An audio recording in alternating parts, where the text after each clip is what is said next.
Hey everyone, and welcome to the very first episode of the I Am Not My Hair podcast. I am so grateful that you guys are tuning in and listening, and I'm also so excited to kick everything off with a fantastic first episode. Today I'm going to be chatting with Luke, the founder of Visionary Club, and if you know anything about Luke or Visionary Club, you know how truly and genuinely inspiring they are to the community and everyone around them. And so I'm so excited for you guys to hear about his journey and the gems that we uncovered in this episode. So with that being said, let's jump right in.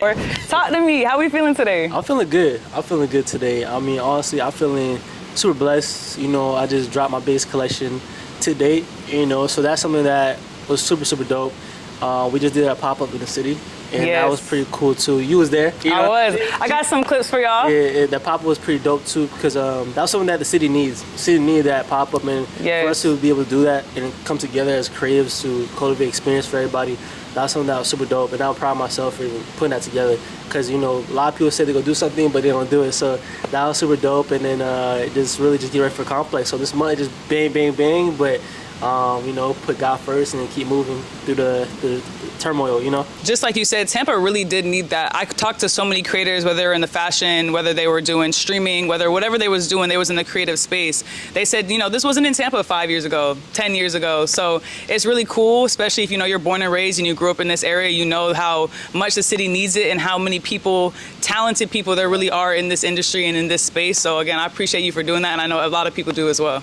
Nah, for sure. And that's really from my experiences traveling, because I just came back from New York Fashion Week, so I was out there ready, and plus I've been traveling to Milan, Paris, so I seen what community building is and tribe building is, and coming back here to Tampa, where originally I'm from Sarasota, so we don't everything that we talk about that we just did, that's non-existent in Sarasota. So for me to, and that's gonna go to the story of how I saw the brand and why I am the way I am, of course. But really, like I said, to bring that to Tampa, I'm seeing Tampa growing so fast.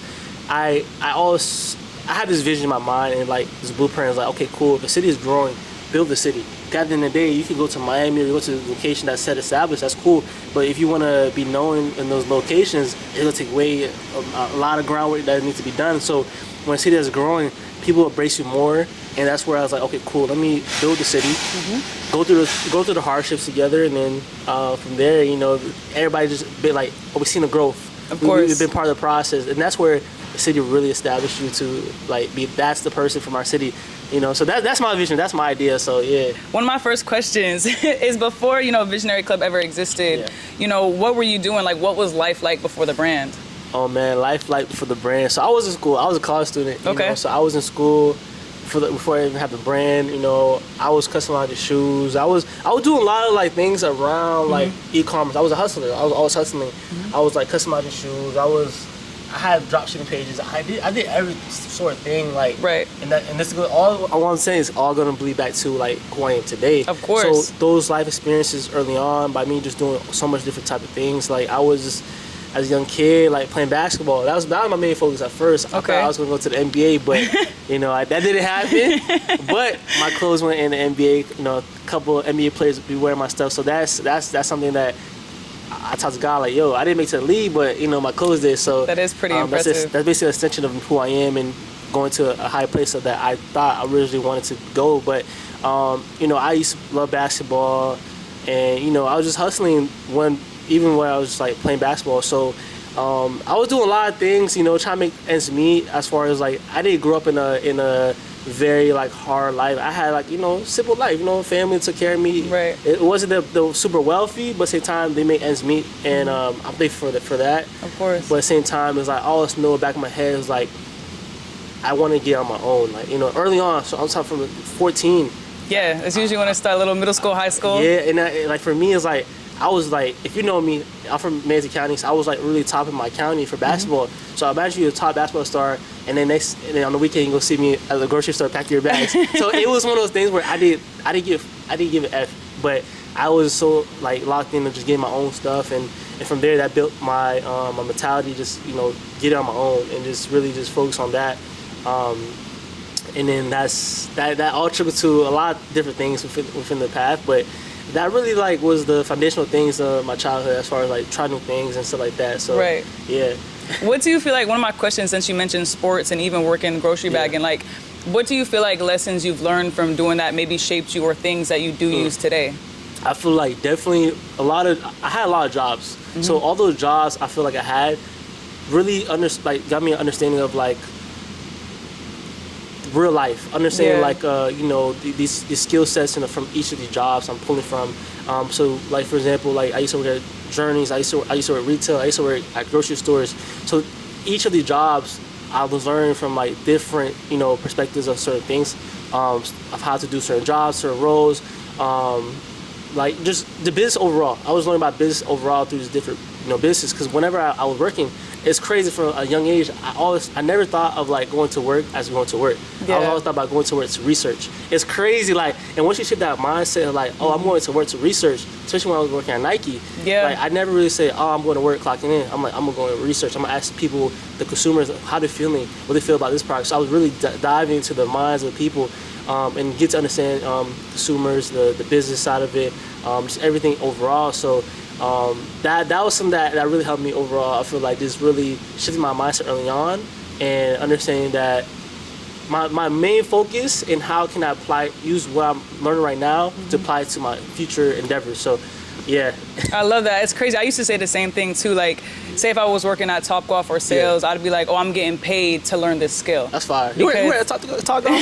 a little Topgolf player. That's crazy. Nah, because it's like at the end of the day, like being a server and just working in all that type of a successful business, you're learning people skills. You're learning to talk to the customers, like you said, and it's helped me build into what my personality is today, and I think it's so important, and I love that I even can sit down and have these conversations with you and just connect. Like, like the fact that we were thinking that at 18, 14, like it's crazy. And it's so much that I feel like everyone, especially people that are like at a successful spot, or if you're wanting to get to a certain place, had to do a certain, whether it's a job or a internship or whatever that built them into this person. You don't just wake up or even just get a college degree and get to where you want to be. You have to put those hours in and be surrounded by people that you can learn from. Yeah, that's you nailed it on the spot right there. That's really the full scope of people, like, and that's where I'm trying to preach to the younger generation too. Of course. So I've been going to schools and everything like that. It's preaching the same exact topic, where it's like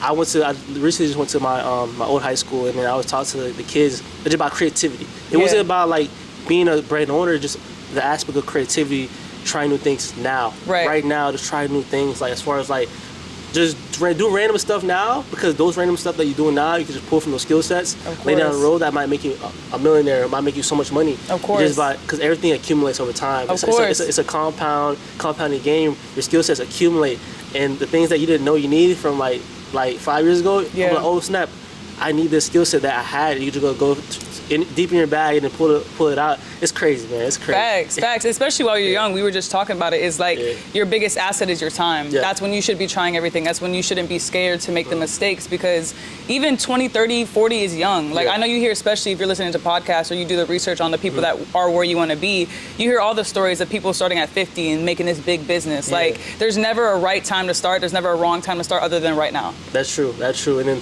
it's to your point, it's like I always feel like someone was chasing me. I don't know what it was. I feel that. But it's like I think it was always somebody chasing me. I don't know if it was time or what, but it's like I told my mom, I don't know what I thought I was tripping like a couple times, where it's like I know something was chasing me, and that's like, I feel like in hindsight that was the door closed. Like this is how I'm seeing that. I feel like the door is closing as far as like the time to make things happen, because like I said, your biggest asset is your time. If you don't do it within a certain interval, I'm not saying the door will close, but like the slot is gonna be, you won't see that slot until another couple of years. Exactly. Because my whole point is, my analogy is like, I see opportunities in your time is like the revolving door. Imagine you go in New York and those revolving doors that you see. Yeah. So like when there's the opening in that revolving door, if you're able to see it and go into it, and that's how you go to the next level. Of course. Right? So a lot of people, they just look at the revolving door, they're not prepared to just go into,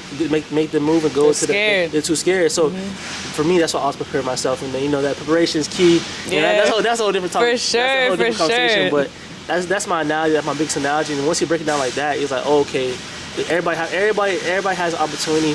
And you just gotta be able to see it and seize the moment. So Exactly. yeah. I love that. And honestly, that kind of reminded me of one of my mentors told me like the whole Michael Jackson analogy. Like one night, Michael Jackson woke up in the middle of the night and he was like, oh, like he called up the studio, called up everything saying, we got to write this song right now. That's fine. And they were like, Michael, like it's 3 a.m. Like we could do it in the morning. And he was literally like, if I don't write this song right now, Prince is going to do it. Yeah. And the thing is you're not entitled to an idea. Yeah. Like you really have to act on it and you really have to put it out there because that idea really could go to the next person and you're just going to be saying like, oh, wow, like that's my idea. And the only difference between you and them is that they did it. They went and got it. That's true. That's a good point. That's a good analogy. I ain't gonna lie. Right. Like that goes, I feel like that's an analogy that I have very similar to what I'd be saying too. It's like, it's me versus me. But it's always someone else behind you try to take your spot. It's crazy. True. Like that's something I live by all the time. So that's true. It's true. There's someone across the world who has less than you that's gonna put the 2 times the work, more work than you, and they're gonna overcome what you trying to do because you lollygag, man. At what point did you realize? Like you said, you were doing basketball. You were like working at Nike. Yeah. What moment made you realize like, no, I want to do a clothing brand, and I actually want to get this started and get this going? That's a good point. That's a good point. I feel like the moment that I had was when I was customizing shoes at the time, and there was someone else in my city that was doing shoes as well. Mm-hmm. And then he was more, I'll say popular, but he's more like even though I feel like I was doing better customs. Mm-hmm. But he had more of the notoriety because people know him. But at the same time, it's like I didn't discredit that.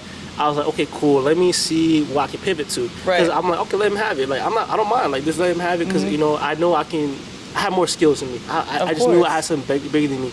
So I was like, okay, cool. Let me pivot to clothes because I love fashion. I'm like, let me pivot to this clothes thing. It was during COVID too. It was during COVID, and then when I made the move. So when I made the move, I was like, just for fun. It was just for fun. It wasn't nothing crazy. Just me like getting some Prem-Demand t-shirts.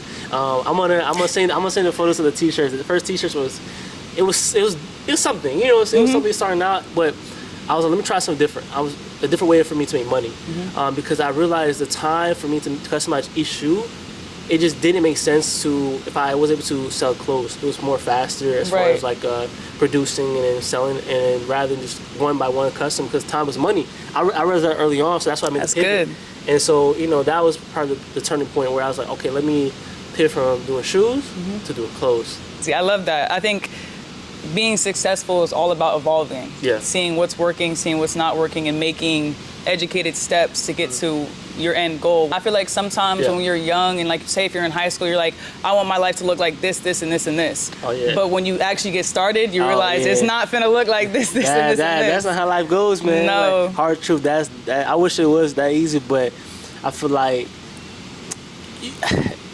that's funny.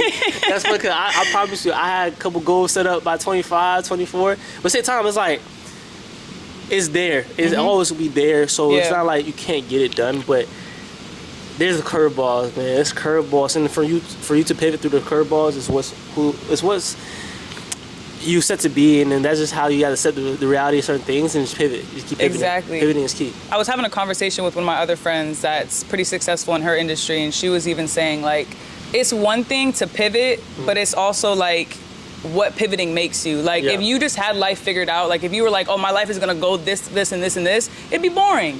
Tomorrow I know I'm finna do this, and next month I'm finna do this. I think it's kind of fun, and I think the person it makes you when you have to stay on your toes and you have to keep pivoting, I think you're gonna be more proud of that individual compared to what your 18-year-old self, what your 14-year-old self thought of life. Because again, like sometimes if you make that vision and you're still in high school, I feel like there's life before high school and life after high school.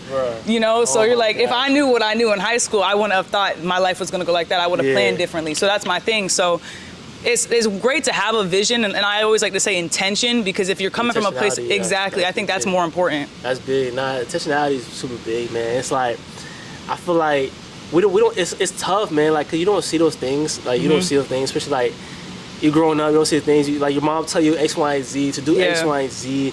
Be safe. Be careful doing this, and like you just like brush it off the side until you go and really like reality hits, and it's one of those things where it's like the paradigm shifts, and that's a whole different time. That's a whole different one right there. Paradigm shifts, man. It's like I remember my first paradigm shift where it's like when I moved out, I was like, yo, oh my gosh, this is real life. Every single day.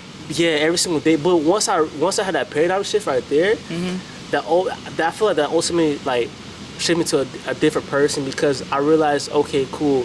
What my mom was talking about, the faith that she had to withstand, like to keep all that with, like, I see people, like, it's crazy because I just see people, like, I see why people go through these hardships with, like, you know, through life just lost because, you know, because once you realize how hard life is, you start to appreciate the things you have. And through this paradigm shift, I started learning how to understand certain people, understand certain perspectives, understand viewpoints that I never understood. And I was like, okay, cool, I get it, I'm living it. And that's where, like, paradigm shift is a big thing. I hope everybody just, you know, challenge themselves to do certain things. Like, of course, do something out of your comfort zone. Like, I always tell people, do something out of your comfort zone, and then from there, you go shift everything, your mindset, how you thought something would be. So, to your point, yeah, intentionality is key. Let's move into whole, you know, the name. Like, was it always going to be Visionary Club, or like, did you have another idea or a name for the brand? Like, how did that come about? How I got that started. That's a good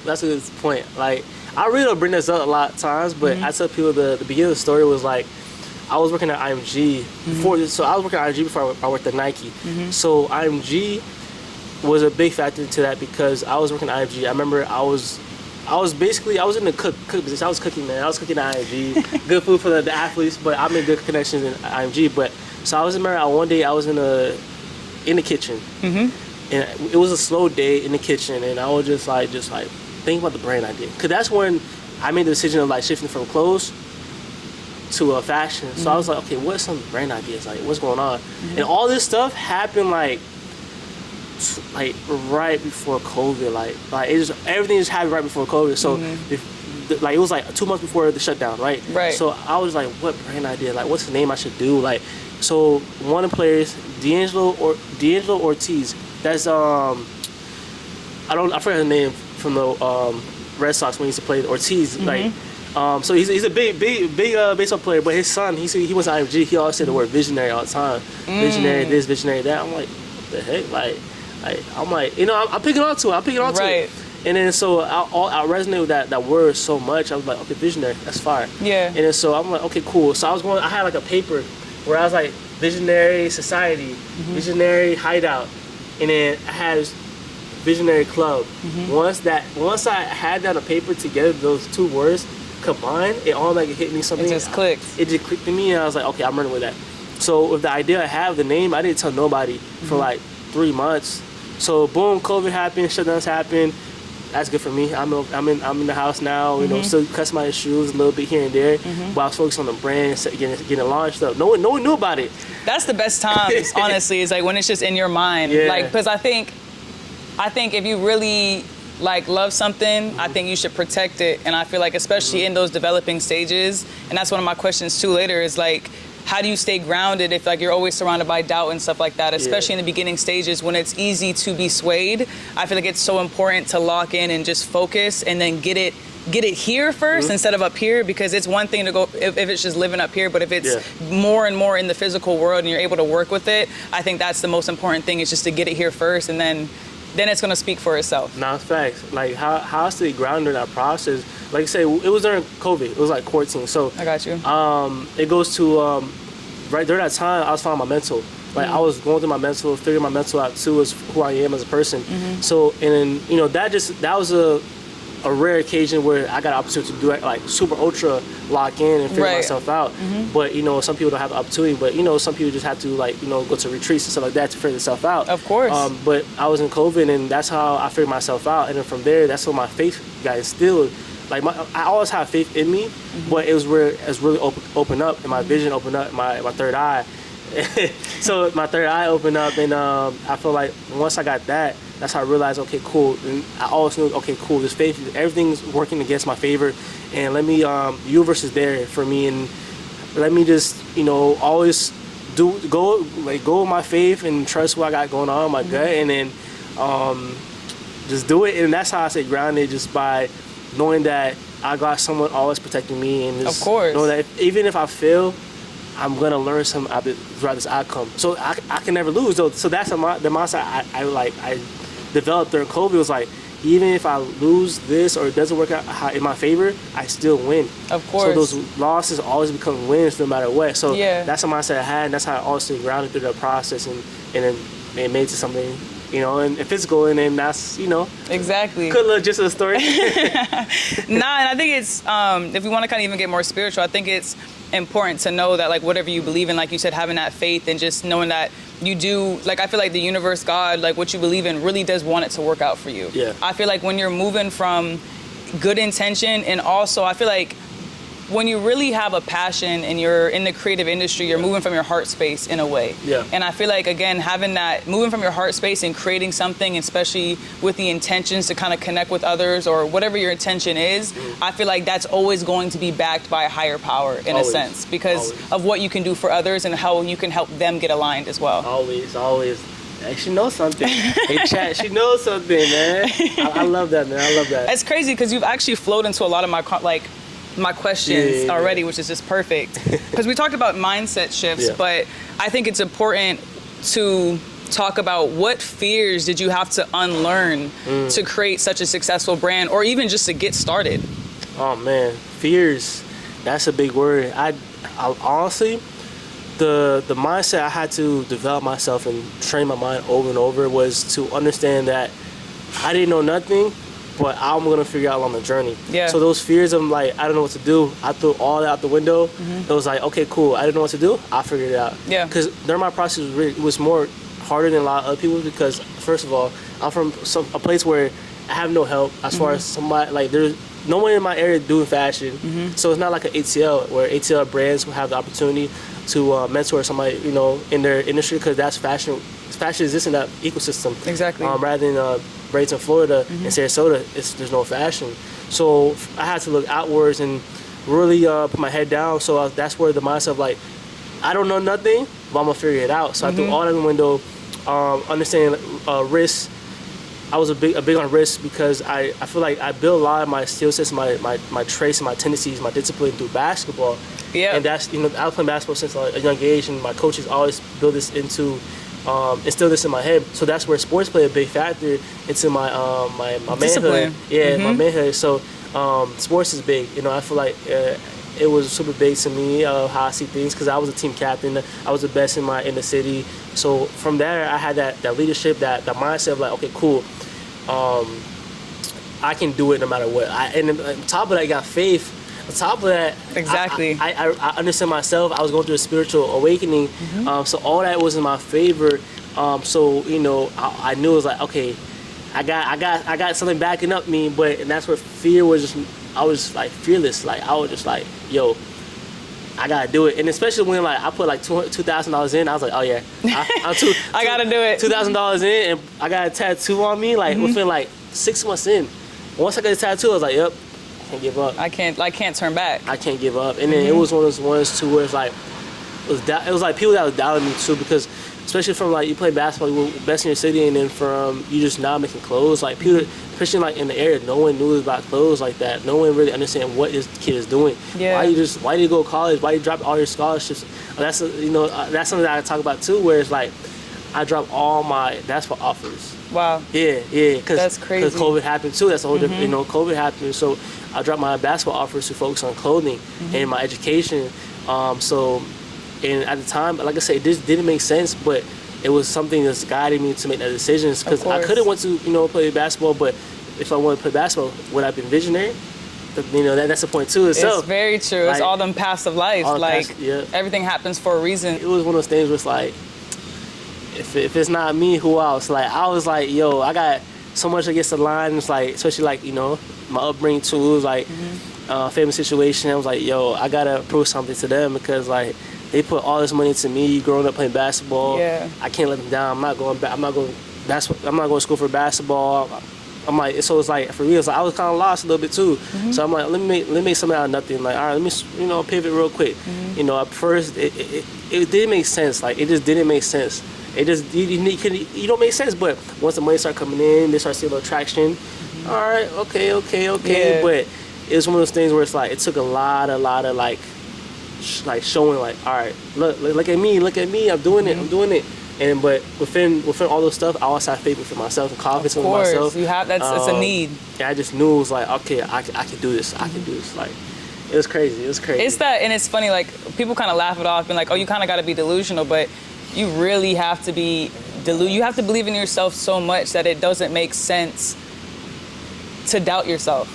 Like, doubt isn't in the equation. Doubt isn't a part of my like ecosystem. Like, it just doesn't exist. And what I always say is, like, what fear is false evidence appearing real. Like, I think that that one usually does hit a little. But I think I might steal that. I might steal that now. Put on a little shirt. Put on a little shirt. But like, no, literally, like, I think it's important to have that strong belief in yourself. And I want to touch on something you said about being lost. Yeah. Because I feel like no matter who you are and what path you're on, being lost is just part of the process. Yeah. Because there's ebbs and flows. There's going to be time where you're the most confident person in the room. Yeah. You feel like you know exactly what you're doing, and kind of even to talk about like that revolving doors, you could think of the revolving doors almost on each level. Like being like, okay, I got here, but am I ready to step in and get to that level and go through the parts where I can't see? It's the unknown. It's unknown. The unknown's always so scary, but It's I feel scary. like it's the abyss. It's the darkness, man. in a sense, because it's like you have to trust that literally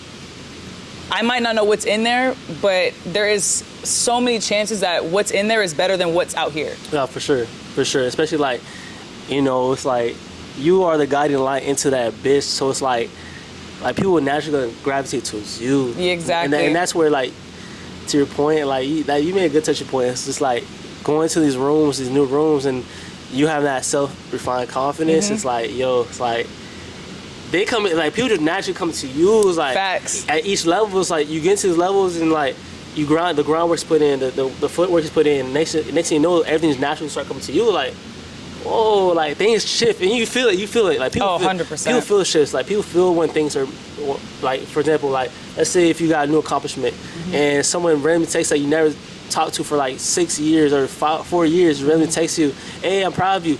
Like, it's crazy the way the universe works. Like, once you leveling up, people just know. Like, people just know, and it goes to like, it's like a trickle effect. Like, once you have a success that happens in your life or you level up, it's like, let's say if you play a video game, it's like a level up. Like, it's like, you know all the little effects that happen when you do a level up? It's like the universe just trickles that to everybody else around you, and then people be like, hey, how you doing? Just want to check up on you. Hey, I believe in you. Some people that you never support you. They reach out to you, and then that's where, like, it's like everything's connected somehow. It's like we don't understand on this deeper level, and it's like, it's crazy. It's really crazy. That's why I tell people, just like, focus on the people that who support you now, people around you, cancel out the noise, and just understand the true message of what you're doing. So yeah. Exactly. And I like that you said, like, the supporters, because I feel like it's so easy to focus on the hate or the negative, but I've even, from putting out my work, been surprised about all the silent supporters. And it's crazy because, like you said, the text, like, their timing that they reach out is crazy. Like I've been sometimes in my moments of just doubt or just a lower vibration, and I get that text to be like, hey, yo, like, this video changed my life, my perspective. And I think one of my passions has always been changing people's mindsets and perspectives, because that's really how you can help people out. Like, this podcast and this interview really is going to be able to connect and just help people. That's really the intention. And like we talked about earlier, intention and all that, it ripples out, but it also comes back. Yeah. And tenfold. 20-fold. Yeah. What did it feel like seeing someone wear your clothing for the first time? Oh man, that was pretty dope, man. I remember the exact person who bought it. Shout out to Gina. She was the first person who bought my t-shirt, and it was at Walgreens right by my crib, and then she bought the t-shirt and she wore it, and that was dope. Like, it was just dope. Of course, the money side of it, you making money from doing it, from this t-shirt, like, oh snap. But it was an unreal feeling. Like, it was just like, yo, like, it was so dope because, like, I made that, like, you know what I'm saying? Like, you made that, and then it's like someone wearing it, and then other people from the city start wearing it too. It's like, yo, that's okay. It gives you like this confidence that you need to keep going. So of course, that was a dope feeling, man. Shout out to Gina. I feel like with the brand now, it's like I'm trying to cultivate something. I'm trying to make people feel a certain way. Like you seen the rollout, like, and it's like I everything's intentional. Like, the way it's my story post, when I'm rolling out, like, I don't care if it's I'm not trying to push out content to make sales. The sales gonna come, like, on the back end, but it's really to, like, cultivate something to make somebody feel a certain way, like, yo, and it's like just that feeling You want to make people feel a certain way. I got that shit on. Yeah, you got that shit on. And Head like, to toe. add that value to your product. Cause like the content's fire, the brand fire. So I'm gonna buy this piece now. I feel fire. You go outside, now your confidence level raised up, and then it's like, oh, it's an overall full 360 of everybody, and then it just like feeling a certain way, in the brand. So yeah, that's so cool. And and talking about social media too, because not only have you created such a brand, obviously, for the clothing, but even the marketing and the production side of it. And we're definitely get more into that talking about Capsule 3, but you've created such art and cinema when it's come to your stories, your photo shoots, marketing, everything. It's so curated into this masterpiece. Like, I think it's so cool. And as a creative who's into that, and I know even there's people who are into just all types of creatives can appreciate what you've done with Visionary. No, I appreciate that. And then like a few people told me that too. A lot of people just give my flowers randomly too. It's like, in hindsight, like I'll be like, yo, that's dope as hell. Like, you know, people reaching out. But like when I actually sit down, like at nighttime, like, yo, I'm doing this. Like, and then everything's so intentional too as well. It's like, to your point, and I appreciate that again. It means a lot. It means a lot. Like a lot of the stuff that you be seeing the way it roll out, it's like it's planning to the T. Like when we talk about Capsule 3 rollout, how everything, the location scouting, everything, just like the planning to like the build up, how everything ties into it. It was all like started on a piece of paper. Yeah. Meaning like, okay, how I'm gonna make the audience feel a certain way. Yeah. Like, okay, cool. The clothes look like this. How can I convey into the overall message into the collection? And that was super dope to cultivate that and release it. Cause some people, they have ideas. The budget might be too high, but I promise you, like the budget was kind of high, but I just did not give an F. Like I did not give an F because at the end of the day, it's like I want the consumer to feel a certain way. Of course. Like, I want it to feel a certain way. I want this to go the look a certain way I want it to look. And at the end of the day, it's like, you know, social media, it's a portfolio. Instagram is a portfolio. Of course. So that's why I don't really care how much I spend. That's a bad thing, but I'm gonna get accounted for that soon. You know what I'm saying? Like me and my accounting dudes, we talk all the time, like trying to make things happen. But like really, it's like, how can I make people feel good? Of course. And be part of something dope. Of course. Part brand, a dope brand. So yeah. It's creating brand identity too. I mean, having literally, and if you guys have been on my channel, you've seen the behind the scenes of the setups and everything that goes into it. Like, it really is a movie. And I think it's so cool to see, like, even just get inspired, just being like, okay, yes, the pieces are cool, but even like, we had business calls before. You'd be like, hey, yo, hop on this Google Meet real quick and let me bring you through what I want the experience to go through. And I'm just like, yeah.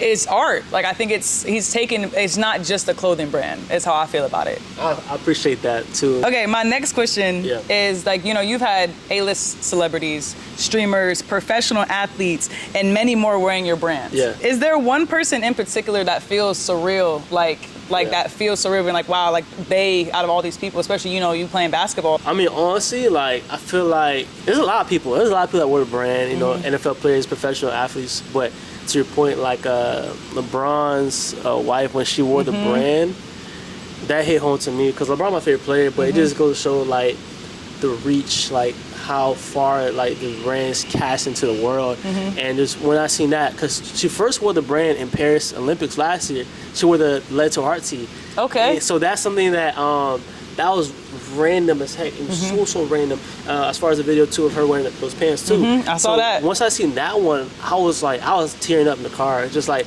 of course, before that I had Kai Cenat, I have all the streamers and everything like that. I had like, you know, Obi Toppin, people from OKC wearing the stuff, and you know, people from the NBA, NFL. But when I had LeBron's wife, Savannah James, wearing it, I was just like, yo, it's a different level. It's a different level now. It's like, okay, cool.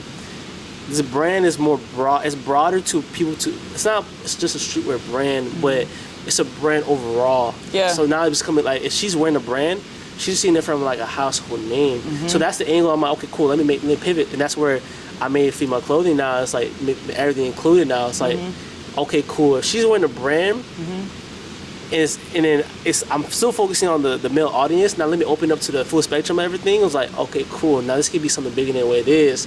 And that's where once I seen that, I was like, yo, I can't. I was tearing up, man. I remember the same location I was driving. I was like, yo, LeBron's wife wearing my clothes. And that's so cool. And that's my favorite player too. And then his wife wearing it. So I know for sure, Bronny, You know, all of them see the brand before. So That's cool, and that's a cool. That's just really cool, y'all. I'm finna lie. That is, so are you really saying like Savannah James really kind of was like the catalyst for the female, like? I think wear? I think so. I think she was the eye opener. It's like, okay, cool. If I got her in the brand, and as far as like my detailed pieces, because like during that time frame when she wore the brand, you know, I had like the more like simple pieces and stuff like that. But she was a factor and also complex, because now it's like me having complex in Savannah James and, you know, these influencers wearing my brand. It's like, okay, cool. That really took the brand up to a notch where it's like I could have just been content, you know, just like, all right, cool, you know, she with the brand, let me keep making the same thing. Yeah. But it took a different level. Like, okay, cool, I need to turn it up a notch, because if she buying it now, let's say if I make more female pieces or you know, more detailed pieces, she'll go buy it then. So yeah, and she'll be looking like, oh, what's in this drop? Yeah, what's for me? Yeah. One of my questions with that is like in those beginning stages that we kind of talked about, pre-brand, when you first getting started, first seeing somebody in your clothing, in your collections, did you always see it going that far? I think I always had a vision. Like I always had a vision of this thing could be bigger than what it was, because I was following these you know, brands before me. You know, they was doing it at this highest level. So I'm like, okay, cool. If they get X, Y, and Z in their brand, how can I get X, Y, and Z in my brand? Right. So that's where me just like having faith in myself. And I feel like I just didn't know, but always had a vision of always had a vision of how far. And that faith, and like it could go to that level. Like I don't have the doubt. Yeah, but at the same time, it's all depending on me, because I'm the brand owner. If I want to take to that level, I gotta turn up myself on spiritual level, mental level, because at the end of the day, it's like if I don't work on myself, the brand's gonna be stagnant. Of course. Simple as that, because I am the brand. At the end of the day, this is like inside the brain of my mind. It's like inside my head right now. So, you know, it just really just like make sure I'm mentally in tune. Of course. And from there, the brand will elevate. So yeah. Speaking of that, like, the brand only elevates when I'm elevating. Yeah. Speak about the importance of taking care of yourself so your business and your vision can continue to grow. That's big. That's a big point. And that's something like I liked in the beginning parts of my brand, because I was so focused on just like, it was so a lot of sacrifices, a lot of time, my relationships and everything like that.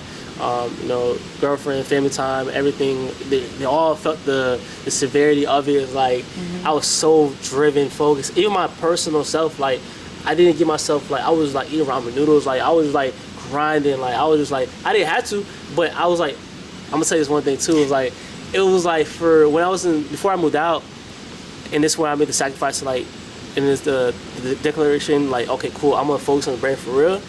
I got a futon.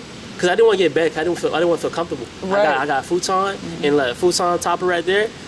Every night, fold that bed up, fold the futon up, put it against the wall and work. So I have more space to work, do with my craft. So I was sleeping on a futon for like 2.5 years, 3 years, like grinding, just so I wouldn't feel like comfortable. I didn't want to feel comfortable. I didn't want to go home just to hop in the bed, because you know how it is. Like, you know what I'm saying? I just didn't want to feel comfortable. I had a sense of feel comfortable. So I turned my whole bedroom to an office space. A work environment. So everything was work. So your personal stuff was important. And I remember at that time was like, I got the brand to my X position. Now let me focus on myself, because I can't be living like this all the time. Exactly. It's not good for the mental. So I balanced it out, and now I'm very content with where I'm at right now, because a lot of people, you know, I make time for who I want to see my family. That's like every single day, not every single day, but every other week. But I'm more content and have more balance in my life than how I had. But I had to. It's a sacrifice that you have to make. You know, it's not gonna be easy at first. It was tough for a lot of people that that are no longer here, but they understand the vision at the end of the day. Like, life's full of trade-offs, and that's where I realized the trade-off was like, hey, it's a push and pull thing. Like, either I do this or this is the return of investment. So it's crazy. It was crazy. That is crazy, and it's so funny because I was just having a conversation about that earlier this week. Is that comfortability kills? Yeah. And it's like you really have to decide. Like, everyone is always making a choice every single day. Do I want to be comfortable now? Or uncomfortable later, or uncomfortable now and comfortable later. Yeah. Because you can just be comfortable in your 20s, you know, kind of just going through college, like working a 9 to 5. But when you want to have kids, or say down the line, you're probably going to be in a more uncomfortable position compared to putting yourself in those hardships, through those tough times, those uncomfortable moments, the unknown especially. and that is going to make your life way easier, comfortable in the future. Like, it just is. Like, same with the gym. Like, you can like put in the work now and be more comfortable in your body when you're older, Yeah. compared to just letting go, like go drinking every night, and then when you're older, it hits you all at once. So life every single day is a choice of, do I want to be comfortable now or comfortable later? Amen.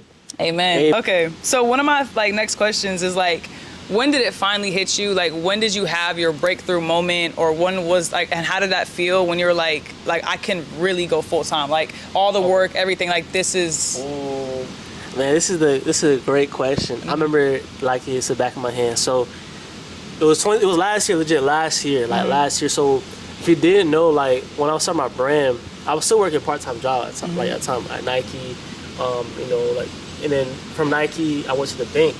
So the bank job at Wells Fargo. So that right there, when I worked at the bank job, when I tell you manifesting is real, like I'm talking about, I'm at the bank touching, you know, $100,000, $200,000. Oh, what he know about that, y'all? I'm touching, like, you touching real money, like legit real money. So that, like, I feel like that trickled to the effect of why I was able to leave the job, right? So during that time, this is when I dropped these pants, right? Radiant Aura. If you don't know, you know. That's one of my viral items I had. So I was having my drop, and I'm almost like 3 months in, 2 months, like 3 months in my training for my new job at the bank. So I remember the exact moment. So it was a Saturday, and I was, you know, ringing people out, you know, and I had a drop too. I was dropping while I was at work. So I was on my phone, ringing people out. My manager's like in the back and stuff like that. Like, I'm just ringing people out. And when I tell you, like, I made like almost like 15,000 in one day. I'm telling you, like, when I made the 15,000 one day, I was like, yo, when I made more than my manager, like, yo, in a day, like, I'm just like, it was going up. It was going up after that. I'm just like, okay, cool. I got my hit. It's a banger. Because previously to these, I dropped the black ones. The black one's a banger too. Once I dropped this one, I added food to the fire. So after the day of the 15K drop day, it was going crazy. Like after that, so I'm like, okay, cool. Like I got a hit. When you got a hit, I found the open slot, the revolving door. I was like, yeah, I gotta seize the moment. I gotta seize the moment. And boom, that happened. Right after I quit the job, you know, I put my 2 weeks in. I quit the job. I didn't tell them I had a brand. They didn't know at the time. They didn't know because I like to keep my personal life private. Of course. At the same time, because I don't want that to be a conflict of interest. Like they be like, damn, no wonder he's doing. You're not focused. Yeah. Because you know people be hating. Like you know how old heads be. They be hating. You know, but at the same time, it was like, so when that happened, it goes back to the Savannah James thing. Right when I quit, and then the brand was going up so fast, and then I had to be there full time to allocate all the orders. Savannah James with the brand, boom. I'm like, okay, cool. Everything falls in line after that. So that one I had my breakthrough moment. Shout out to the Radiant Aura pants, man. Like, yo, that was crazy. That's insane. And kind of like you said with those revolving doors and kind of like we said earlier, like time is your biggest asset. Like when you saw like, okay, this is working, it actually is gonna cost me more if I don't do this full time. I'm telling you. Like if I didn't take that risk, especially like during that time too. I had a ATL share market, so I was like, okay, cool. I knew I can run it up. I had the momentum was there. I was like, let me just quit. I gotta quit because if it doesn't work out, I left on good terms to go back. And you can always go back. You always go back. You know what I'm saying? But I was like, let me just seize the moment because I don't want to live in that regret. I'm telling you, like I don't want to be like 6 months down the road, like damn, I should have done X, Y, Z. Yeah. But I saw it was hot and I ran with it. So yeah. I love when that moment happens when you're able to be like, again, it's gonna cost me more if I stay here. Yeah. And that's kind of with the kind of comfortability. And we were talking about regret before we even started. Was like, regret is heavy. Heavy. That's a big word, and you're gonna regret being comfortable when you could be uncomfortable and grow. Because like at the end of the day, like when you get a loss or when you're learning a lesson or whatever, like that's going to help you way down the line compared to just being comfortable. Because what are you really doing and how are you really growing? That's true.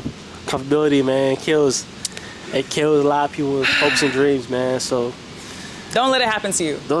Make sure you get a futon, just like me. Get the futon method, get a futon, put that in the room, and lock in. I'm looking inspired to get a futon, I ain't gonna lie. You might have to, man. I might have to for like 6 months and then like a cute little quarter one moment. Ain't nothing crazy, just like little winter art, you know, like all right, I deserve it. You know, now I got a bed though. And but at the same time, I still live in myself. I still be in the room all the time, like my office space. I just be like sleeping on the futon. I still got a futon. So yeah, I still got Low key, you should get with a futon brand. It should inspire. Like, hey, sponsor him after this. Hey, after man, this meeting. I need that. I need that. This next part is all about Capsule 3 Fatal Attraction. You know, let's get into this latest drop. I had the wonderful opportunity of being a small part of it. I had so much fun. The work environment, everyone in that creative atmosphere was just such an amazing experience. But I want to get into, you know, what was the inspiration behind Capsule 3 and Fatal Attraction? Because there's 2 parts. Yeah. So like kind of walk me through like your whole thought process and like what's the inspiration? Oh man, so let's start from the top, man. Let's go into it. Like I just officially launched my drop, and it feels unreal. Like just seeing like the whole story, like not just the pieces. The pieces that's cool, but the story of it, the pieces portray the story, and everything just flows together. But it all started with emotion I was going through in my life. You know, even when I was like in my last relationship, that word fatal attraction always hit me. Like I was like, that's the name of my next collection. Like even though like we were still together, my previous partner, it was just like that word always hit me like fatal attraction.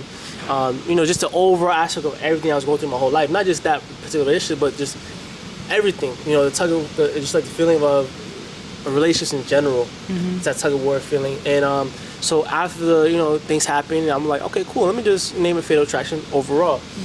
And so the reason why I split it in part 1, part 2, because I know the part 1 is gonna be Earth themed, and part 2 will be Desert themed. Just because of the color schemes and stuff like that. And I'm like, okay, cool. I do want some green stuff, but I do want some desert themed stuff. Okay, so part 1 was really about like the wind, the earth, and just the raw emotions, like, that I was going through my life, and how just like everything was just so chaotic.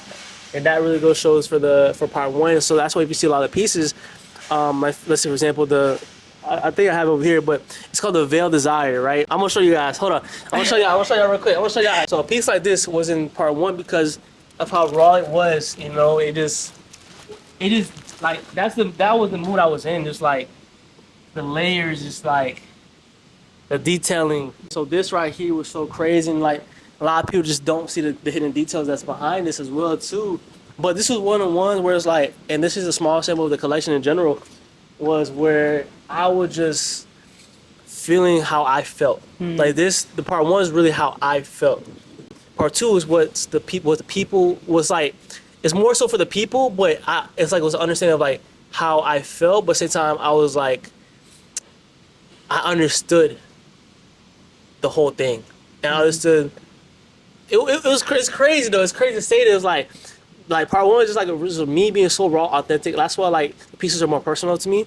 And part 2 was like it's still personal, but at the same time it's like it's more so like I understood it, and like it goes to the solidarity and the groundness and the firmness of like how I felt at that moment. Is like I understood the whole aspect of my life, my perspectives, and my relationship life and everything. I understand it now. And then so that's why the desert theme was so big, because it shows that side of it too. Is like you see the desert, you see the firmness, you see the concrete, you see the like just the tone palette, and just the feeling you feel from when you see a brown.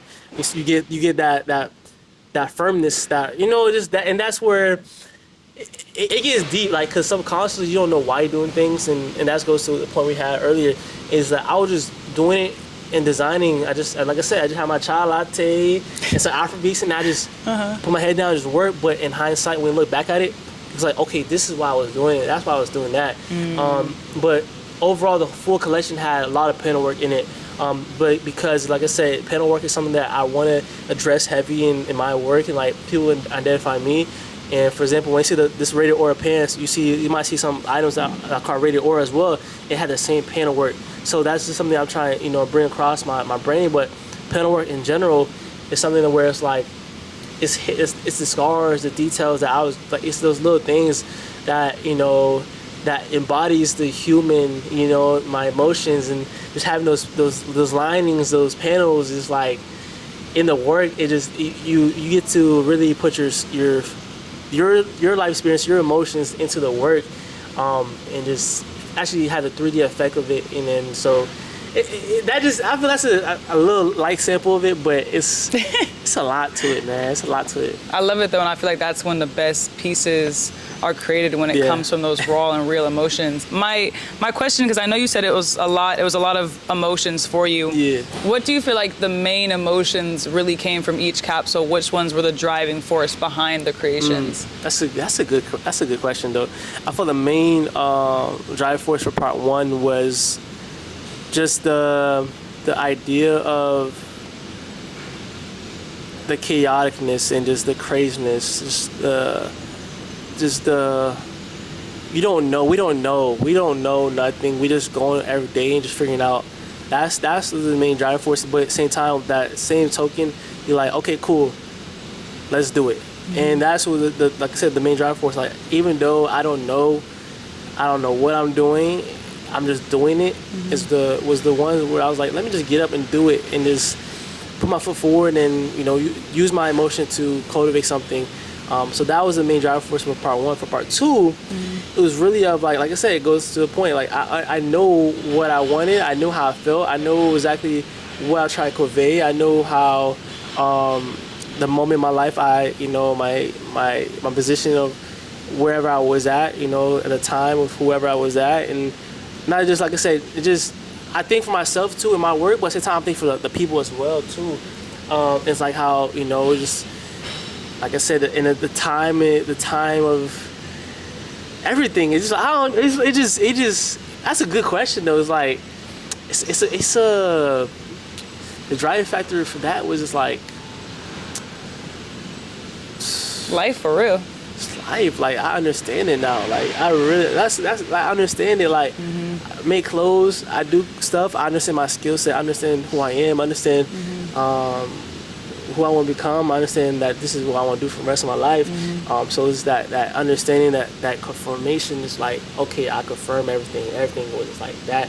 The rawness was like, in the midst of craziness, the hurricane, but the stillness becomes into like this, the formation of like, okay, cool, this is the way it is, so yeah. That's amazing. That really is. I hope y'all really can take a couple takeaways from that, because I think the best pieces, no matter what you're doing, genuinely come from life experiences and just putting that into whatever you're doing. Because kind of like you said, I understand it now. There's so many things, like there's so many jobs I've worked through, so many relationships that I've gone through, that in hindsight, you're like, okay, that makes so much sense. I understand it. Like, generally, I understand it now, because without that one experience that at the time could have been really heavy or could have been negative, is now turned and alchemized into a positive, and it's the catalyst to a lot of what you're doing on a daily basis, and how you treat people, and how like the lessons you've learned and what you're able to create from that. So I think that's really cool. Like, I think that piece is amazing. Nah, I appreciate you. And, crazy thing I feel attracted to. A lot of people was texting me, "Are you okay?" Like, I was like, I'm actually healed. Like, I'm a healed person, but I did find some healing through that process as well too. So it's crazy. Like, I did find some healing through that process. It was dope. But I am healed as far as like outside of that. But like I said, you have to dig deep into your experiences to pull something that's within you to really tell the story of your art that you're trying to prevail. Of course. So that's why I had to dig deep dive into my brain. Like I said, to figure out, okay, this is how I felt. This is how the feeling that I was going through. And then, of course, it's not the present feeling, but at the same time I had to dig deep, and then combine that with the present feeling. And then at the same time, I got a playlist as well too, like of all the songs that I was listening to during those time frame within like the full Capsule 3. I got a full playlist of my emotions. Like so we got some songs. The top of the playlist started from like very, very like raw, and that goes to part 1, and it blends into a part 2 where it's like different like element, different like universe. So it's like that was dope for me to do that, to just track the whole experience as well on the soundtrack. But nah, it was experience for sure. Yeah, and I like how you even mentioned music. Like, music is another form of expression in art, where it really allows you to be transported. I know that everyone talks about like a lot of the music that we used to listen to as kids, like they don't make music like that anymore. And people will always say that, our parents and parents' parents. And I really want to kind of touch on something you said about going inward, because I think it's really easy, especially in the world we live, in the digital world we live in, to distract ourselves from going in. And I feel like it's super important to go within and feel the things that you might have been afraid to feel or that you might have been avoiding, because just like how he alchemized that and turned it into this capsule, you're going to be able to create something that could even possibly help and connect with others. Like, and we kind of touched on it, is like you go through those things for a reason, and you could have gone through that experience to help somebody get out of their season of the same thing. So it is extremely important to take almost accountability if you are distracting yourself or if you are putting yourself on the back burner, because going inwards is the only way you're going to get to be able to express yourself outwards. That's true. That's true. And then to that touching point, just going in, it's like, as an artist and as a creative, you had to go to this place in your subconsciousness to really figure out. It's like it's a battle every single day with yourself, and 100%. And whatever work you try to portray to the world, you have to just dig deep inside, because, like I say, it goes back to the emotion of how you feel and how you're feeling for that day, what you're wearing, what you're eating. That all goes back to everything that's projectile to your art and your work. So, like I said, like when people ask me how I felt, because like for example, when we went to the pop-up, he was basically in the nucleus of my collection, in the nucleus, because the music that was played is the music that I was using for me designing. Was that the playlist? Yeah. Dang, so that's cool. it was part of the playlist, but it was majority of the playlist. But it was just that the feel good music, the Afrobeat type of music. So it just those things right there, it's beautiful, man. When you go dig deep in your mind, is figure yourself out. And once you figure yourself out, you're like, okay, cool, and know how to pull from. It's like this shelf. Like, all right, I need you right now. Come with me, and to create something dope. But it's really to get to that position, we gotta do a lot of understanding self. Reflection of yourself first. It's not like a. We talking like it's easy. I was literally just about to bring that up. But it's not like a 1, 2, 3 process. It's a process of years, and sometimes it might take a little minute. But once you get there, you're gonna think yourself. Yeah, and I really want to talk on that, because like you said, it's not easy, and let's try to connect to either a younger generation or just a broad audience of somebody that could feel lost or like they're going through something and that they are going through those hard times. Like, what ways get you through it? What ways can you start pulling and going inward when it is hard? That's a good question too. Like for me personally, like I use a gym as a way to get away, to escape. Gym, of course, meditation. People talk about meditation all the time, but it is a good factor for me in my personal life. Meditation. Go to the beach. Do things that spontaneous, and that goes to the balance of taking a break. But I typically do things where it's like out of my comfort zone. Or take a trip, like, what I'm saying, like I said, like for the last collection before Capsule 3, I took a trip to Utah. I got inspiration, and I just took another trip, so I'm getting inspiration as you travel, and then from those trips you get away. So and find yourself through these moments, because you learn yourself through, like, damn, I didn't know I like this. I didn't know I like this location. So you're traveling, you learn yourself, as you go, and there's different ways, but I feel like everybody got their own way, and that's where you have to try things out. You gotta be adventurous as far as that, or be optimistic, and just understand that, hey, try new things, because you never know, man. You never know. You have no clue. And I want to say that because I feel like it's easy to talk about things on like a broad scale in a sense, but I remember when I would watch these interviews or podcasts, I would be like, okay, but how can I do it today? If I'm under the age of 18, I can't just go take a trip. Try to find your ways. Like, for me, one thing that I took away from a podcast that I listened to was, he kind of said it, try new things. Like, instead of driving the same way to work, drive a different path, you know what I'm saying? Or even read a new book. Like, it's trying, because it's super easy to get in this repetitive state, and it's super easy to get stuck in that flow, especially if it's not where you want to be. And we kind of touched on it, is you're going to create momentum, but you're creating momentum in the wrong area, and you're not going in your opinion the right direction. But it's funny, because down the line you're going to be able to see that momentum in that area is exactly what you're able to pull from in the future. So don't get stuck on that's a bad thing. But if you're wanting to feel a change and you're looking for more of those positive emotions, I would say do the little things, like change, make your bed, and wear a different outfit. Like I feel like it's easy to wear the same things. It's easy to listen to the same music. Listen to new music. If you listen to a rap, maybe try a little jazz album, little Afrobeats album. Like try to do things, little things every day. If you guys haven't read the book Atomic Habits, please read it because it really talks about how the smallest things create the biggest changes. So that's what I have to say about that too. That's good. That's good. She all be killing it, man. And I just be listening. I'm like, oh shit. You be like, oh shit, you know what I'm saying? Okay.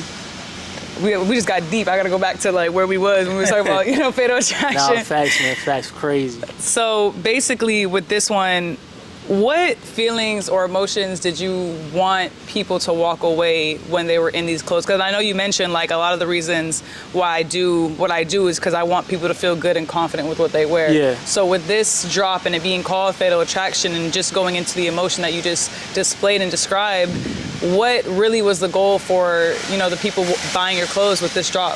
I feel like the goal for this particular drop was to really let people like understand that there's a brand that resonates with them on a level where it's like something like we all have a relationship. Everybody been through a relationship, so everybody been through like a heartbreak at some point. Was a brand that's telling something that resonates with them on a personal level. Mm-hmm. So and with that same personal level, it's like you're wearing those scars on your body. You're wearing those that feeling on your body. It's basically like a cloak. Like you're wearing that. So that was one thing I really wanted to address in this collection. So when people wear it, they know the value that went into the brand, the detailing, and everything that went into throughout the rollout, because they seen the whole thing, the super detailed rollout. So whenever they wear that piece, it's like, damn, this symbolized fatal attraction, like my past life, my heartbreak I had back in high school. Yeah. But at the same time, this brand is super dope. I love the piece. I love how it makes me feel. I love the way how it looks on me, because it tells a story that that I went through back in my life, but at the same time, it's super cool. So it lets people still walk with identity to know who they are, because at the same time, your past you are basically of a accumulation of your past. So no matter what you do, you like if you do something today, you're an accumulation of what happened yesterday. Everything's it's a compounding thing. So just having that feeling that I made inside the clothes, so people can walk with confidence. Like, yo, I went through that situation, I overcame it. Now I like this brand, super dope, that I resonate with, and I'm wearing this dope clothes that they make. So yeah. I love that. And so I know we're talking about like dropping, and the thing is kind of almost that anticipation of like, will people mess with it? Is it gonna like, it's just kind of letting go.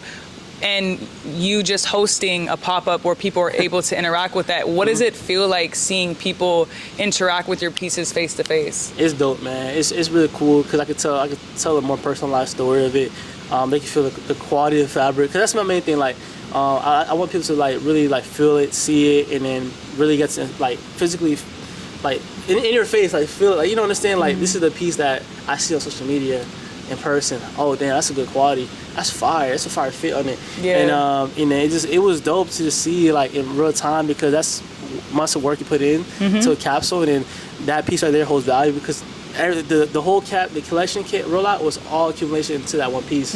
It's all every single piece is a part of that collection rollout. So it's super dope. That is awesome. And honestly, for me, like one of the first things I said was like, wow, the quality is really like, because again, like on social media, you can only see so much. Like you can tell that you rock with it. But I remember literally the first time like I was in like this, I was like, wow, like these really are like high quality, great material. You can tell it's not just like he puts a lot of intention into it. I know we mentioned Complex Con. You've been to events like Complex Con, Atlanta Streetwear Market. You've been to these events. What does that mean to you as somebody that was once dreaming about a brand and working the 9 to 5s and now doing this full time? Like, what does it mean going to those events? It means a lot, though. Like it means a lot. It's an extension of who you are as a brand, and what your storefronts are providing, and your clothing, and your story. Especially like at a complex at the highest level, is like, yo, this is like my Super Bowl. Like, ATL Market as well too is like my Super Bowl. But it means a lot. It means a lot because it shows you get to really showcase your work in front of people at these big pivotal moments where big names get to go to these spots where it's like it's the time not to play around. Like it's the time to like showcase, like really like step on it. So like whatever you gotta do, you gotta make ends meet, because this is where you can either take your brand to the next level. Like for example, like how last year I was at Complex Con. My brand got to it stepped up. You know what I'm saying? They put me on their the marketing efforts, it pushed me a lot, and then it paid off, and now I'm one of the top selling items, top selling brands on the platform. So it just goes to show, like, you don't know what type of events can do for you, but just make sure you perform at these events. Of course. It's a performance, man. It's a dance. It's an art form. I don't know, man. It's dope as hell, man. It's dope. That's awesome.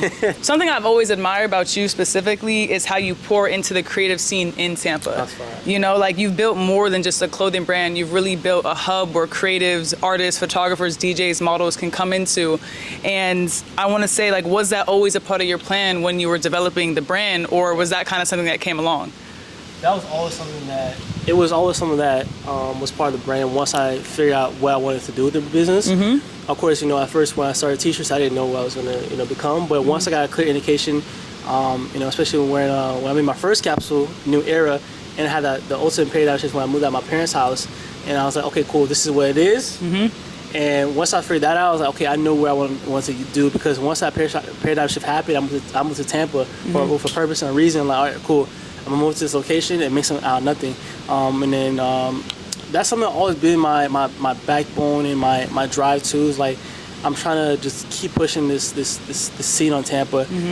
I don't know what, I see something. There's something there. There's something special there, and it's like, I see it and we all see it, but sometimes you need somebody to, like, really drive it. And I feel like, if no one's gonna do it, I'd be more than happy to step up and then say I have the opportunity to do so. It's not like, because you, of course, need a lot of, you need time, freedom, and everything like that. So I have the ability to do so with my brand. And that's why sometimes, like, I want to do a couple of things where it's like, of course, my brand is empowered by, but sometimes it's its own thing. Like, I want to just build vibe sessions. I want to build, like, just moments and memories where it can just be like, damn, back in the day, we was at this event that was in Tampa. And those are the things I'm trying to create, this memory that lasts forever. You know what I'm saying? Like, yeah. I love that. And again, I appreciate that, because, again, as someone born and raised in Tampa, you understand I wasn't out here, and there is something here in Tampa. Like, we recently had Dochi, she's made a name for herself out here, trying to bring more people out. And like I said, not only have you created, like, a hub, but you really do, like, involve the community in your brands with the models, the photographers. Like, literally, there's so much of Tampa that is woven into your brand. That's going to segue into my next question of, for creators that are wanting to bring community into their brands and they're starting, they feel like it's maybe lacking community or searching for it, what advice do you give them? I think first thing you should do is, like, you have to be one of the community. You have to dive in deep end. You have to see what's your community about. What are some areas that that you would, like, yourself want to do. So what I tell you, like, go look at communities outward, like, from other cities, and then come back to your own community. Damn, this city has that. Why don't my city don't have this one? This activity. And from there you look outwards to look inwards, and that's where my biggest thing in my brand too. I was more of a global brand than a local brand. Like, people know me globally. I might have celebrities, but every time I come at Tampa, people are like, "Who's?" Like, people know I existed in Tampa until. But that was my mindset. Also, look outwards to look inward, because from that angle you're taking, be able to bring in some special and unique styles back into the city rather than looking just straight inward. Looking back at everything you've built with the brand, what do you feel like some of your most crucial mindsets paradigm shifts that you had to go through to get Visionary to the point where it is right now? Oh man, some few of the main ones, of course, like I mentioned earlier about me moving out and understanding what reality is, understanding the main concepts of life. That was one of the biggest one. But I think the biggest one was where I went to Utah. I touched on it earlier, but I went to Utah and it had the Soul Reawakening. That was from my Soul Reawakening collection. That was from my previous collection. That was really when, during that time, that year, top of the year, I got baptized. And I just got, closer to God, my faith. And that was a paradigm shift as well, too, because it was always there. But once I had that opening, like, this is something there that was always there, that you allow just take control of yourself as through your work, but at the same time it's like obey what you gotta do. I feel like that was a big paradigm shift as well too. And then from there it's like everything changed as far as my demeanor, how I walk and how I perceive people. It's just like I perceive it in a view as like, like I'm blessed to be alive. Like, I'm just blessed to be here, every blessed day. to do what I do, and once I adopt that mindset, I was like, nothing can hinder me. I'm just like, yo, I'm just doing what I'm doing what I love. If bad comes, get out. You know what I'm saying? Like bad comes, it's gonna take its course, but at the same time is I'm gonna overcome it. Like, you know, if like, okay, just wake up. Oh, no, this happened. Oh, you know what I'm saying? Don't even let it bother me, because once you have the mindset so undefeated, and that your mental capacity is just so like bulletproof. Oh my God, it's a cheat code to life. It's a cheat code to life. But that was my biggest paradigm shift of just going to Utah, and having that one-on-one. It was a solo trip too, my first solo trip. Those are amazing, by the way. Yeah, if you haven't done one, you need to go on a solo trip. It was my first solo trip out there, out west, into the mountains, and just something about the mountains. It's something about the mountains, man. You just entwine with nature, and just like, it was crazy, man. It was crazy, yeah. I love that. As, you know, the creative and the founder of Visionary Club, what is something that you struggle with today that you feel like is shaping you and shaping your brand? Mentally, physically, emotionally? That's a good question. That's a great question, actually. I feel like one of the struggles for me personally is like still balancing, making time for, you know, people in my life that, you know, deserve the time. Family first, and just putting the right things in order. You know, prioritizing what I need to prioritize. But it gets to a position where, you know, it's getting so much better. But that's the main thing. Focus on family, present moment, people that's around, take care of them, and just understand who's around and the moments you have with the people you have right now, cherishing. Those are the things I'm really trying to get better in. That's my biggest struggle, is just trying to slow down a little bit from the work, because the work's going to do itself, but, you know, fall back a tad bit, enjoy the moments with people and celebrate them, and live in the present moment. That's my biggest thing I'm trying to work on. So, I love that. That's super important. Yeah. If you had to start from ground zero again, no network, no capital, nothing, like, what's the first move you would make now, like today? As far as brand owner or just in general? Brand owner and in general. We can go into both. I mean, let's do it in general. Would I hop into the fashion lane? I would probably, you know, pivot. I ain't gonna lie, I'd probably pivot. It's not that, because before the brand, I always want to do multiple things. Like everybody else, like I had so much things I want to do, because I was doing so much stuff before that. But I understood you have to lock in one thing. So if I had to start something new today, I would probably do AI. Like I would probably do AI. This person, like, I love the brand, I love what I'm doing, and like I'm locked in doing it for the rest of my life. But I would tell people, and then I would tell myself, if I had to start over, do AI.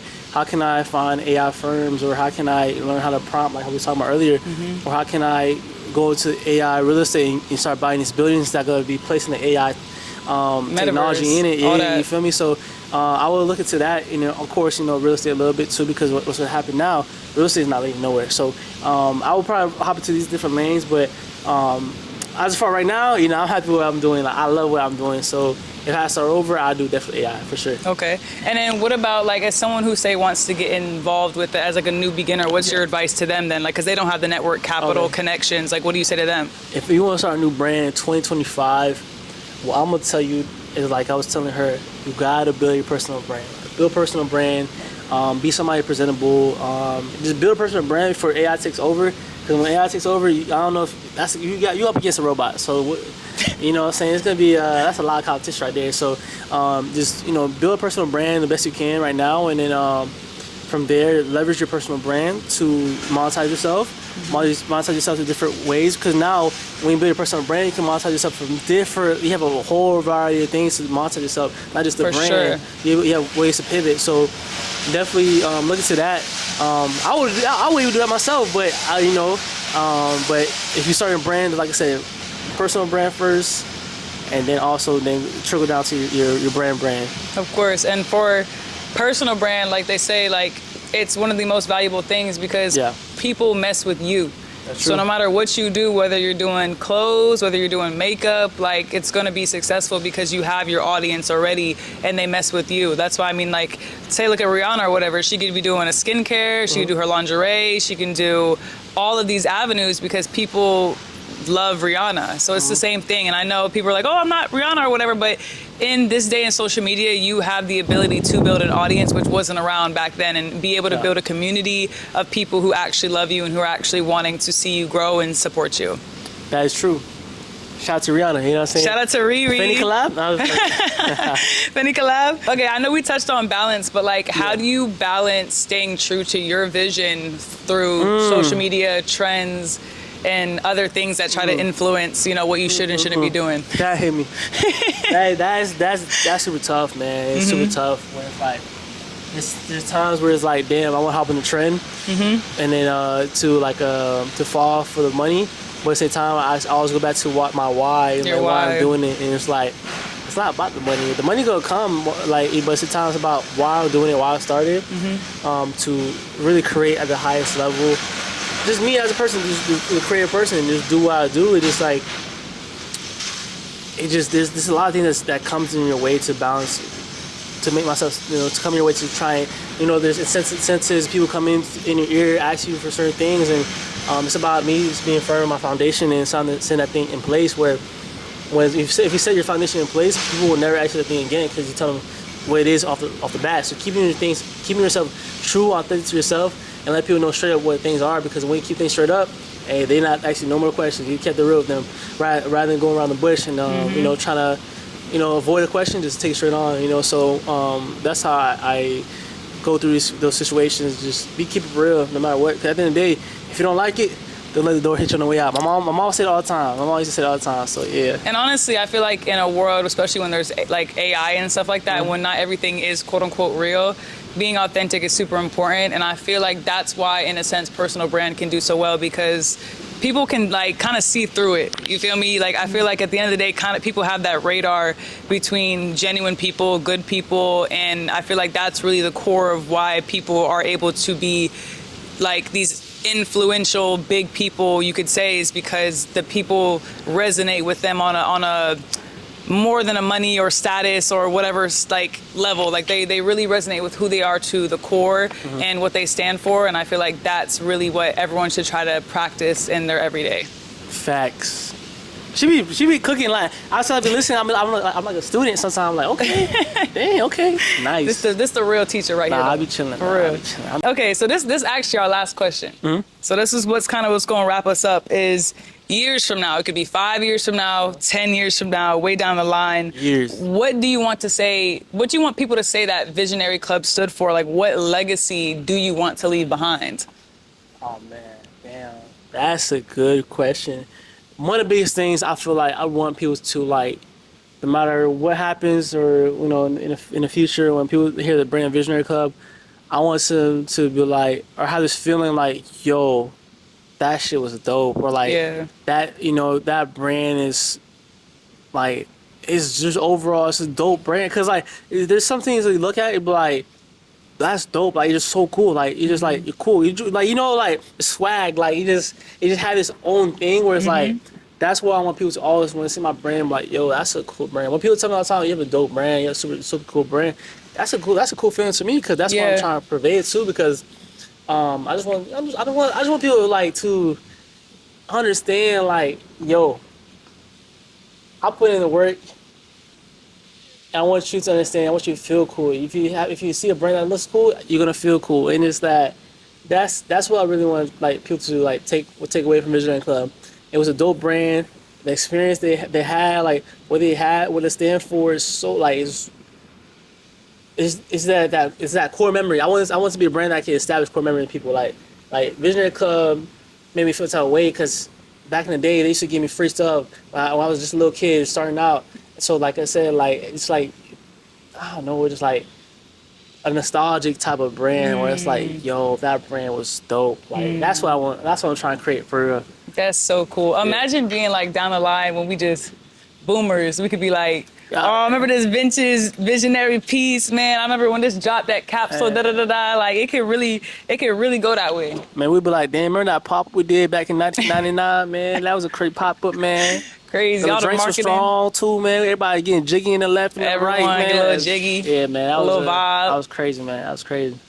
Well, thank you so much for coming on, spending time, for sure. telling your story, sharing your success, giving gems to the many people I know who are going to watch this, and I know they appreciate it too.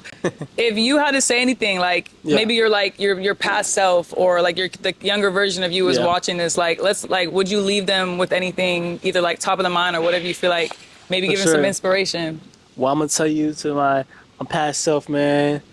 Just keep going, bro. You just keep going, and I always believed in you. You know what I'm saying? Like, just keep going. That's something I always tell myself, the future self, and to my past self. And looking back, I tell them all the time, just keep going. And it's always remember, it gets better over time if you just keep going, man. You can never fail if you just keep going. So yeah. I love that. There really is so many things that you can't see on the other side of your dreams and your goals. And if you just have the courage and if you believe in yourself enough, you can achieve them. You only can put the limit on yourself. Facts. That's the thing. No one can tell you anything. As long as you believe in yourself and you're at it every single day, Yeah. you have no choice but to succeed. Facts. Hey, man, shout out to y'all watching this, bro. Like, I'm just chilling. Like, I'll really be just like she could tell. Like, I just be like, I'm a super cool like person. Like, if you know me, you know me. I'm so cool. But if you watch this podcast all the way to the end, man, shout out to you because it's a real synergy between this conversation, real thoughts that goes into it. Shout out to you guys, man. Capsule 3's out. Make sure y'all tap in. If you don't, I'm gonna come after you. Yes. And where can they find you on social media? Come back. Right. Oh, social media. Hey, go check me out. Visionary Club _ on Instagram. Visionary Club Clothing on TikTok, and visionaryclubclothing.com on all web browsers, whatever you use. I don't know. But yeah, also Complex shops too as well too. Make sure you go shop Complex because you know what I'm saying. They message your boy. So yeah. And I'll leave everything linked down in the description. Thank you guys so much for tuning in. I hope y'all got some takeaways, and I'll see y'all in the next episode. Hey, peace. Peace.